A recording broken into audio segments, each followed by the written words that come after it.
Excellent. Everyone is filtering in. We'll get started here in about 2 minutes. Welcome, welcome.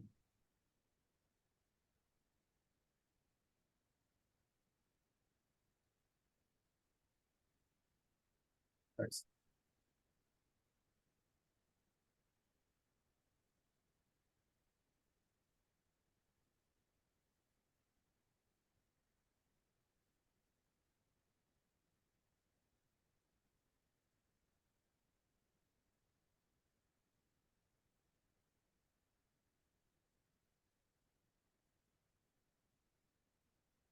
Excellent. We're going to give a few more, about another minute and a half, to allow all of our guests to filter in, and then we'll get started.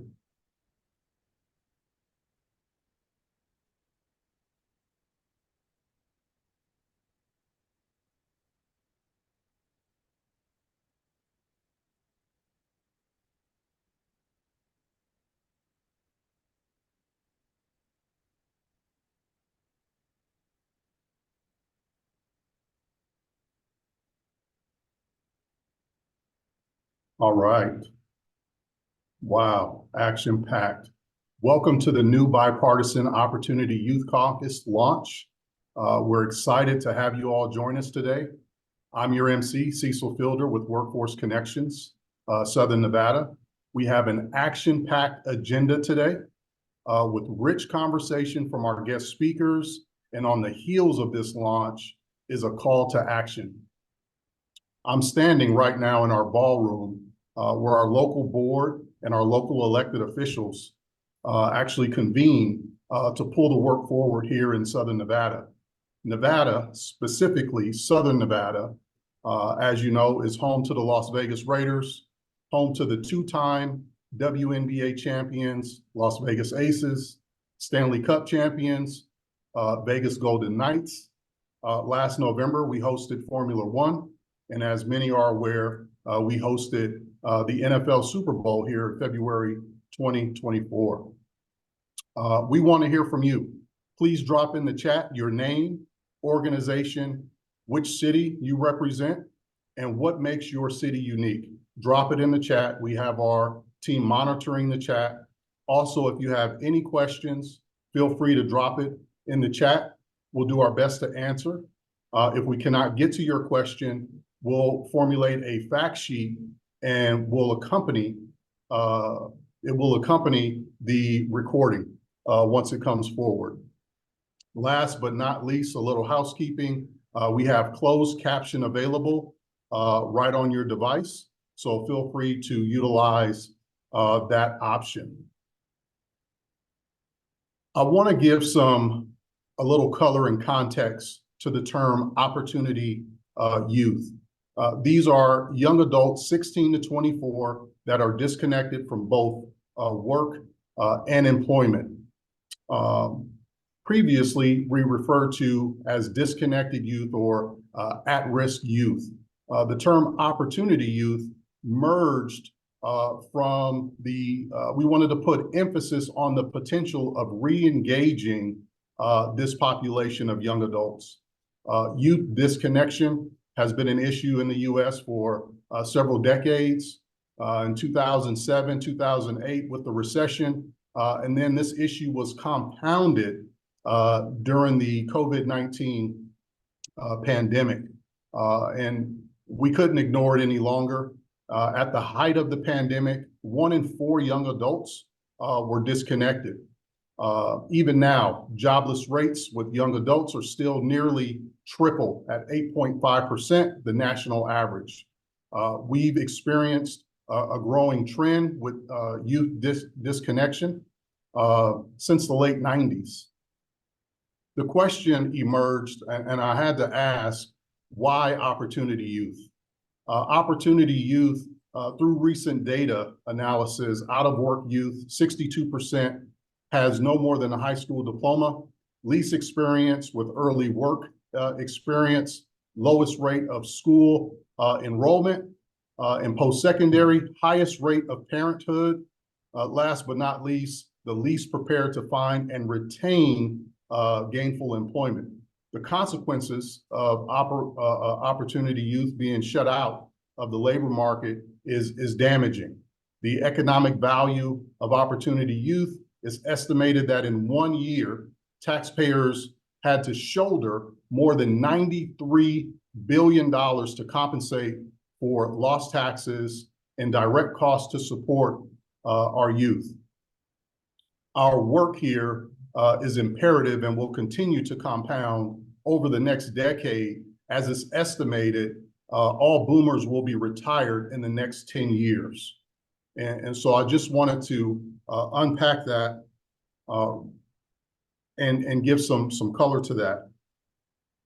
One more feature, and then I'll start introducing our guests. The reconnected youth are 45% more likely to own a home, 42% more likely to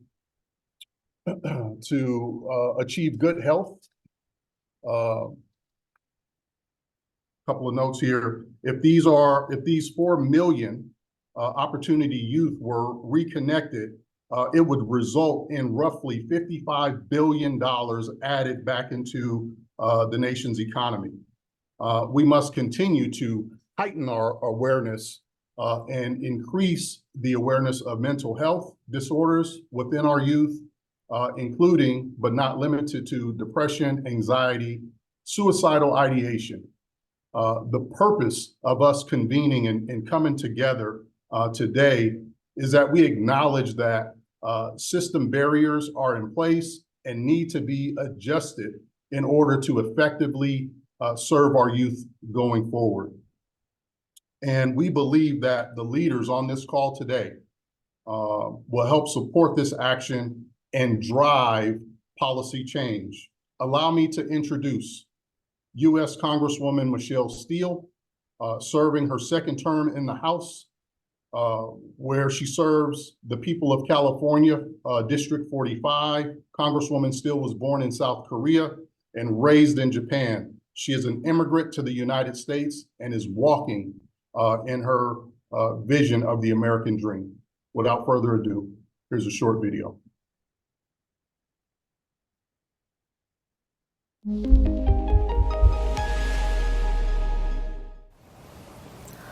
Hi, I'm Congresswoman Michelle Steele. I'm so excited to be joining my co-chair, Congressman Troy Carter, to launch the new Bipartisan Opportunity Youth Caucus. This caucus will provide a platform to address a serious challenge facing our country. Opportunity youth, also known as disconnected youth, are a rapidly growing population.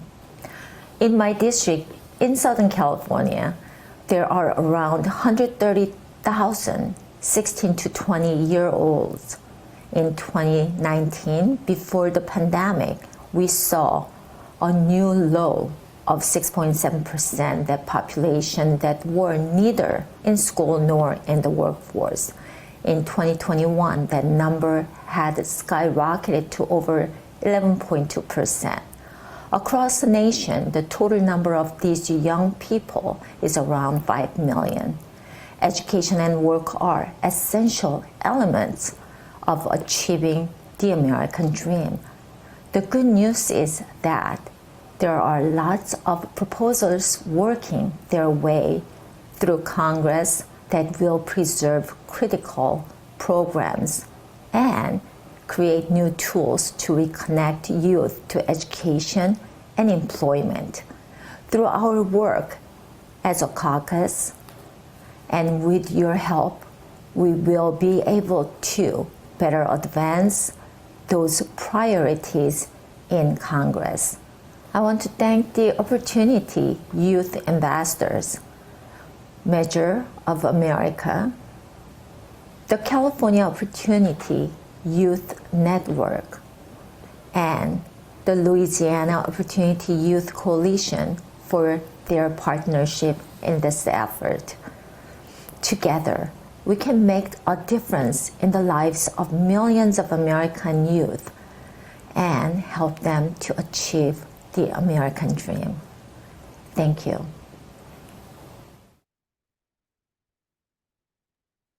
Excellent. I now, on behalf of Congressman Troy Carter, allow me to introduce him, Congressman Troy Carter Sr., excuse me, an elected state House representative member from Louisiana, 2nd District. Congressman Carter currently serves on the Transportation and Infrastructure Committee, one of the largest committees in Congress, and has jurisdiction over all modes of transportation and infrastructure. He also serves on the Committee for Homeland Security, serving as ranking member over emergency management and technology.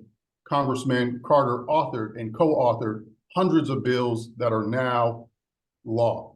Without further ado, let's see a video clip from Congressman Troy Carter.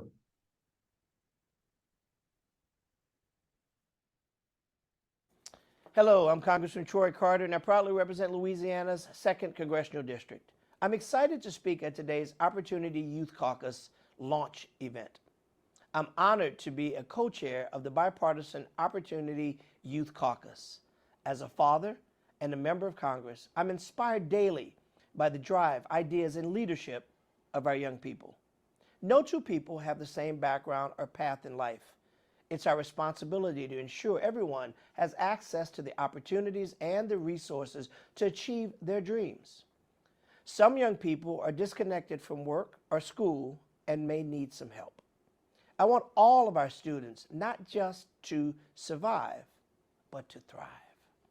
Organizations like Louisiana Opportunity Youth Skills Coalition work to ensure the state's policies and institutions support the needs of our most at-risk children, and I'm proud to partner with you in these initiatives. I'm excited to see what we accomplish with the new Opportunity Youth Caucus.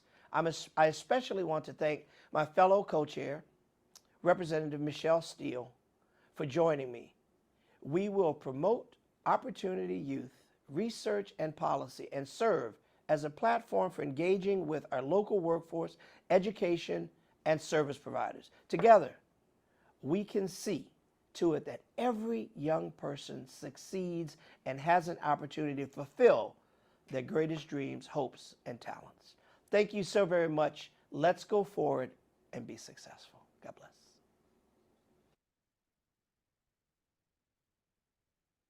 Excellent. Our next speaker needs no introduction. With nearly 2 decades as the co-founder, she is the director of Measures of America, the Iron Eagle herself, Miss Kristen Lewis. I love that introduction. I've never been called an Iron Eagle, but now I want everyone to call me that way. Matt, could you bring up my slides? Thank you so much. So I am indeed the Iron Eagle, Kristen Lewis. I'm the director of Measure of America. Measure of America works on various things, human development reports, we have online tools, and then we have our Opportunity Youth series. So we published our first report on Opportunity Youth in 2012. And the reason we did that is we were looking for information about this really important population. My colleagues and I had worked for the United Nations in the past, and a statistic called NEETs, not in employment, education, and training, was used very much in the international arena, and we couldn't really find it. It wasn't being used in the same way in the United States. So we set out to calculate the rate using the international method, and our first publication released rates by race and ethnicity and gender, by state, congressional district, and other geographic units. So we've continued to do that with an annual report since 2012. And we're really happy to contribute to the important work that so many of you are doing with data, because, you know, unless you know where you are today, it's very hard to know where you're going or if your efforts are succeeding. Okay, so next slide, please. So who are America's disconnected young people in 2022? So this was last year. The data always lag about 1.5 years. The data come from the American Community Survey, which is a Census Bureau product. So there are about 40 million young people in the ages bracket of 16 to 24 in the United States today, and 10.9% are neither working nor in school. So they are in this opportunity youth population. That's about 4.3 million young adults. And this is about 250,000 more young people than we saw in 2019 before the pandemic. So during the pandemic, we had a real spike, which fortunately seems to be receding. And I can show you that on the next slide. So here we see the sort of progress for youth disconnection between 2008 and 2022. We see a real big spike in 2010. That is, of course, the aftermath of the Great Recession. And that was the data we used for our first report. At that time, it was 1 in 7 young people were out of school and out of work, and it was about 14.7%. So then we saw a steady falling of the rate all the way down to 10.7% in 2019. So that was about 1 million fewer out of school, out of work, young people than had been the case in 2010. So that was great news, really welcome progress. The pandemic, of course, reversed things. There was a real spike in 2020, and that's the annual rate. But at the height of the pandemic, between 25 and 30% of young people were out of school and out of work. The rate fell a bit in 2021. There were still school closures and so forth at that time. And then fell all the way now in 2022, which is the most recent data, to 10.9%. So that's good news, was the steady falling before, and now the kind of recovery from the pandemic a bit. Okay, so but the next slide shows you the not such great news, which is that even when the rate is going up, going down, what seems to remain and be quite stubborn and pernicious are these huge gaps between racial and ethnic groups when it comes to youth disconnection. So the top line shows the rate of youth disconnection by race and ethnicity. What we've seen for many years is that Native American young people have the highest rate, 21.9%. Of youth disconnection, followed by Nahopi people. So that's Native Hawaiian and other Pacific Islanders. That's again, almost 1 in 5. Black young people also have a high rate, 16.8%. Latino young people have seen the greatest fall in their youth disconnection rate since 2010 or so. It's now 12.8%. The overall rate, as we said, is 10.9%. So these groups all have higher rates than the national average. White young people, it's about 9%, and Asian young people, about 6%. Just a word on the importance of disaggregating data by race and ethnicity. So, we would just see that good news story of the rate falling, but it's really important to understand who the rate is falling for and where the rate remains stubbornly high. It's also important, I think, to pull out the Nahopi population. Often the Nahopi population and the Asian population are put together under API, Asian Pacific Islander. But that would really mask the very, very high rate we see for Nahopi young people. If we add gender to the mix, what we see is that in general, women have a slightly lower rate than men, young women, 10.6% for girls and women, and for men, 11, and boys and men, 11.2%. But that difference with men having a slightly higher rate is not true in all places or in all racial and ethnic groups. So we see, for instance, for Latino women, the rate is 13.4%. For Latino men, it's 12.2%. So in that racial and ethnic group, you see that girls and young women have a higher rate. So when we disaggregate by gender and race together, we see that Native American men have the highest rate, 23.5%. Followed by Nahopi women at 22.7%, and Native American women, 20.2%. So, there's been so much programming, welcome and necessary programming for boys and young men. But I think it's important to note that girls and young women also face challenges in this area. And it's important not to ignore those challenges, because in some places and some groups, they face, higher rates than their male counterparts. Black men and women have very different rates. Black men 18.9% and Black women 14.6%. And then white women and men and Asian women and men have more similar rates. Okay, next slide.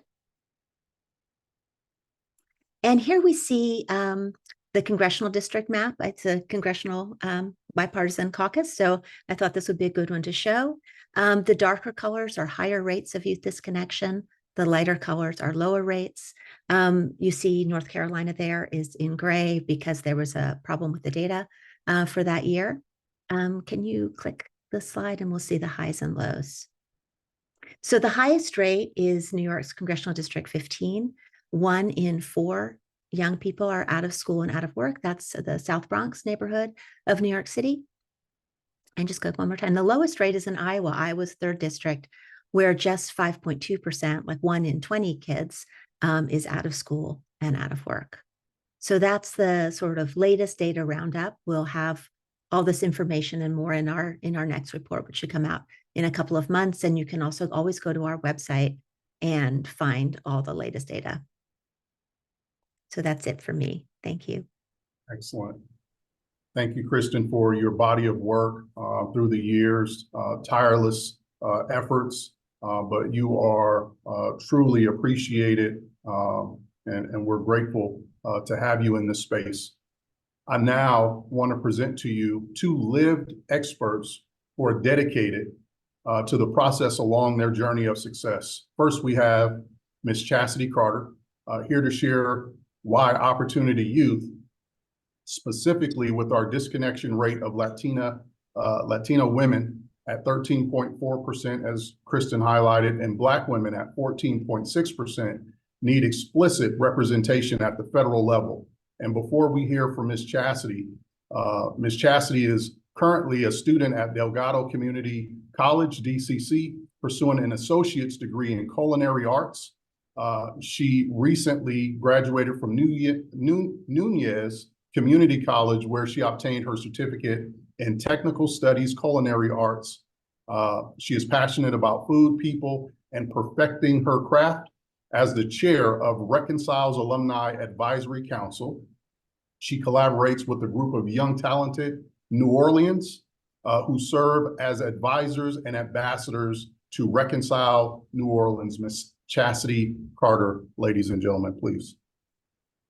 Good morning. Thank you all for having me. So today I'm going to be talking to you all about the problems that I see in our city.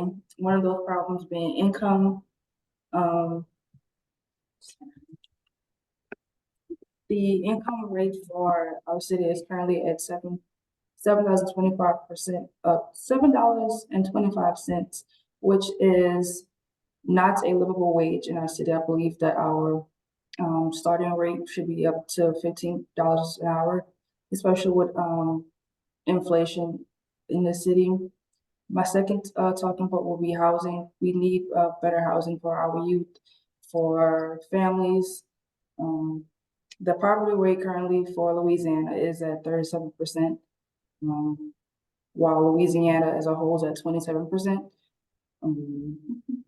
Sorry, looking at my notes. Data shows that 57% of New Orleans families fall under the ALICE threshold. The ALICE threshold is basically saying that a lot of families in New Orleans, they don't have the resources to live a comfortable lifestyle, to be able to pay for their bills and still provide for their families. They don't have the resources to go to safe schools or get a reliable job. 33% of families in this city are not able to obtain a regular full-time job, which means they're not able to provide for their families. And lastly, my last talking point will be advocating for vocational learning. As you all heard, I am currently in school. I do not like school, but I'm good at it. Cafe Reconcile gave me the opportunity to learn that there are other pathways in our city for our youth other than college. College is heavily pushed in school, but there are other programs out there in the city like Cafe Reconcile. I've heard of other programs where the youth are able to receive your CDL or licenses in other pathways. So I believe that we should push for vocational learning in schools so that the youth are able to, they don't want to go to college, they have those resources to go and start those either while they're still in high school or after high school. Thank you. Thank you so much for sharing that. Next, I'd like to introduce Ms. Alex. Before Alex shares a couple of minutes of her story and some talking points with our disconnection rate of Latino men at 12.2%, 18.9% for Black men, and 23.5% for Native American men. Alex, if you would just share a couple of highlights from your story to the group, please. Thank you. Thank you everyone for having me. I wanted to start by saying that it's such an honor to be here in front of you all. And as I was reflecting on my own story and preparing for this call today, I started to think about how incredibly special it is to be in a room of so many people who are here fighting the good fight and trying to make a difference for our opportunity youth and our foster youth, our juvenile justice youth, and our housing impacted youth. Thank you just for taking the time to be here and do this. I wanted to share more about the differences that I think we should be making as a system in the way that we approach things and our culture towards opportunity youth. I think that Chastity pointed out a lot of very specific points in areas that we can be uplifting more. But I wanted to share things regarding the culture. And for me, I grew up in the foster care system. I graduated with less than a 2.0. I jumped around schools a lot. I had, very little telling me to continue on, but I did continue on. I went to university and I thankfully graduated from my university, go Beach. But I think that that's something that is a very special case. There's not an equal playing field for all of our youth in Los Angeles. And I think that we need to stop labeling kids as bad kids or thinking that if they weren't high achieving in high school, that for some reason they can't carry on and have an amazing career, whether that be in, doing a vocational program or pursuing university. I think we need to start asking ourselves, how can we encourage our youth to continue on? And as was shared, there's so much economic potential when you continue on with your education. So I think that we need to just change the tone of how we speak to youth. For myself, there were so many adverse childhood experiences happening in the home at an early age. So education was not at the forefront of my mind at all times. And I think we need to continue to remember that that's the same for a lot of our youth. It's not a unique story that kids are going through a lot these days. And especially with the pandemic, we saw that there was so much youth disconnection as a result of everything that was happening. So just remembering to invest in the potential and not see someone as a bad kid. So prioritizing providing education, training, mentorship, different employment opportunities are all so important. And I think it's amazing that you are all trying to do that in your own spaces. And I think the investment in our opportunity youth now can lead to significant long-term benefits for our society as a whole. So if we start investing now, creating these different opportunities for our youth, that will eventually lead to so much more. So I think that that's all I wanted to share with you all. Please remember to just not label youth as bad kids and see them for what they're really worth. Excellent. Thank you for sharing that, Alex. Thank you for being vulnerable in this space. To you and Miss Chastity, if you both haven't heard this in a while, I want to say that I'm proud of you. We're all proud of you.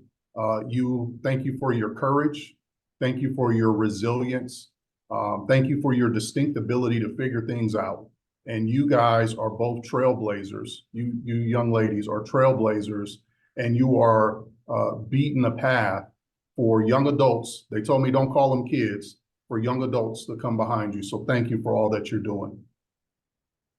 Really quick, Miss Kristen Lewis, I have a question from the chat.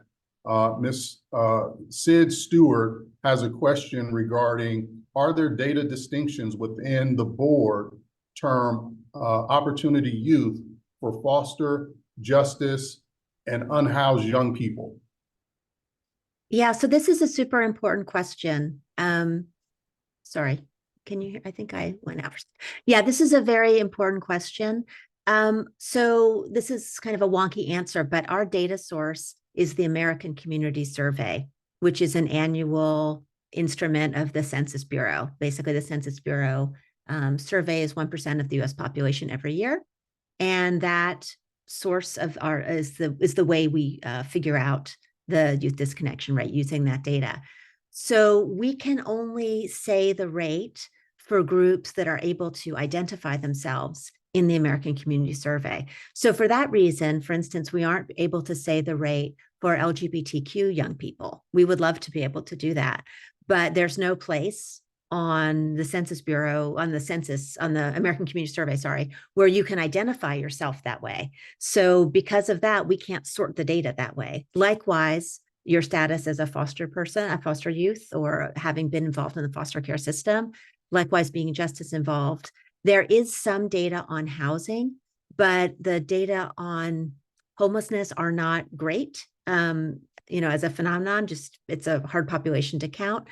We do know from local studies, people do studies just of a specific population in a specific city, using different data sets. And we do know from those studies, as well as, from our experience and kind of common sense, that these populations, justice involved young people, foster youth, homeless youth, do have higher rates of disconnection. Yes. And it would be great, it's kind of a dream, if these data systems could talk to each other a little bit more. I mean, there are understandable kind of confidentiality requirements around juvenile justice data, but more this just sits in different places, and it's really hard to squish it together to get a comprehensive answer to that question.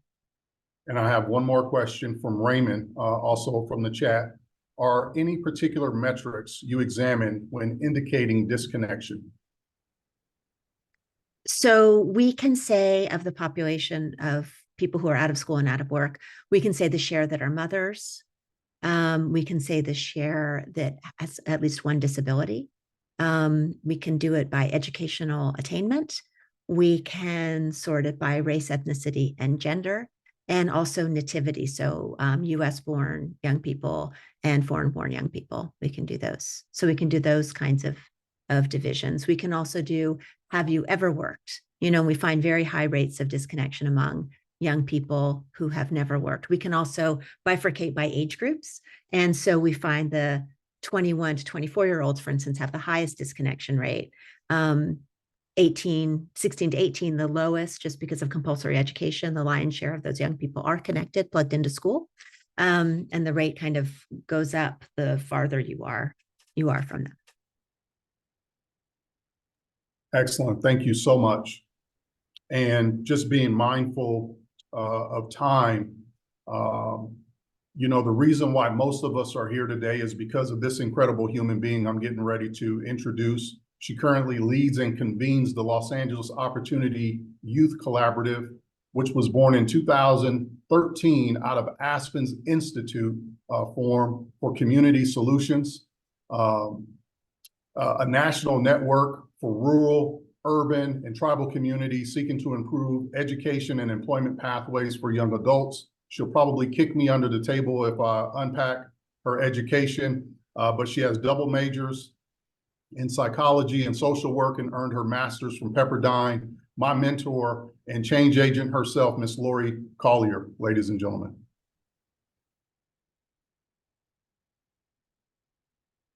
Lori, you might be on mute. There you go.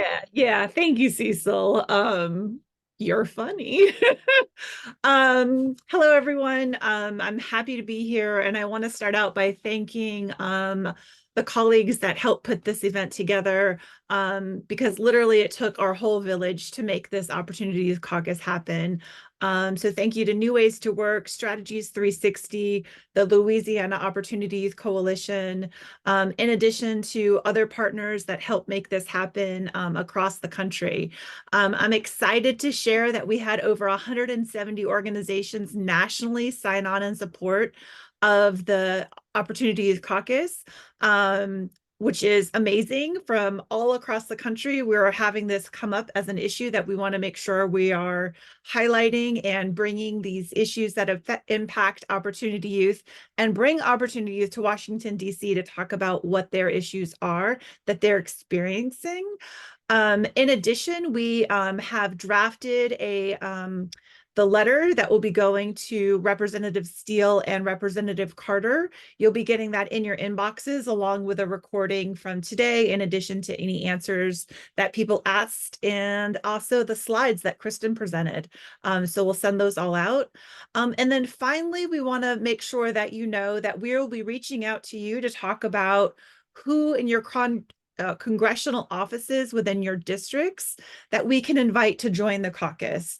We're looking for a balance of both Republicans and Democrats to make sure that our caucus is aligning to both sides of the aisle, and particularly wanting to partner with your relationships that you have in your districts to ask other officials to come into the caucus to address this.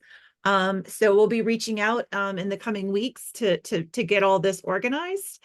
And with that, I want to turn it back over to Cecil to close us out. Awesome. We have one more treat. I want to introduce Miss Michelle Seymour before we get off the call. Michelle, please, if you would bless us with your presence for a few moments, please. Good morning, everyone, and well, good afternoon. Thank you for having me. I'm Michelle Seymour.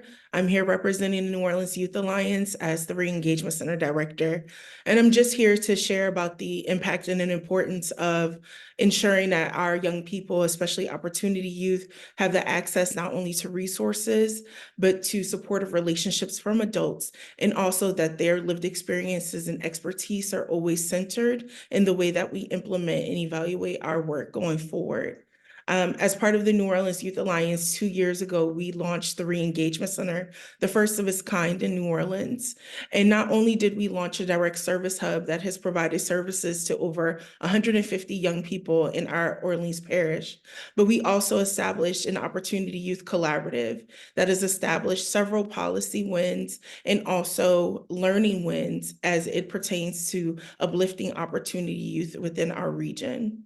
Additionally, we have supported our young people by ensuring that they are not only centered in their experiences, but also ensuring that they hold power and investment in the services that we provide, and also in the way that we provide resources to our young people. And so any of our work, including the policy priorities that we have set, the first of its kind in Louisiana for Opportunity Youth, were all established by our young people. I'd also want to lift up that it is extremely important that our work is centered around a healing justice framework. And so as we talked about the many reasons why young people disconnect, it's important to lift up what keeps them rooted to community and rooted to the most important resources, such as college and career exposure, but also the elimination of many systemic barriers that prevent our young people from moving forward and having a prosperous and successful future. Thank you. Excellent. Thank you so much for unpacking that. And thank you for all that you do each and every day. You know, this has been action-packed as promised. Thank you on behalf of Workforce Connection Southern Nevada. Thank you for allowing me to MC this rich discussion over this incredible work. And thank you for your time. I'm going to give you back your morning and afternoon. Thank you so much for all that you do.